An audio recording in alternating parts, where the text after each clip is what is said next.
अस्सलाम वालेकुम फ्रेंड्स। ये है हमारा छोटू। छोटू का क्रॉप बर्न हो गया था गर्म फीड की वजह से, और इसका जो है स्टमक वो रप्चर हो गया था, इसका जो क्रॉप है, और वहाँ से सारा फूड लीक कर रहा था। फिर इसकी 1 घंटे की सर्जरी हुई है।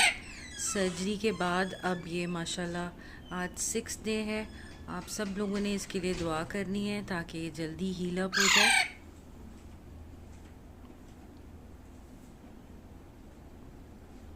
सारे स्टिचेस लगे हुए हैं इसको।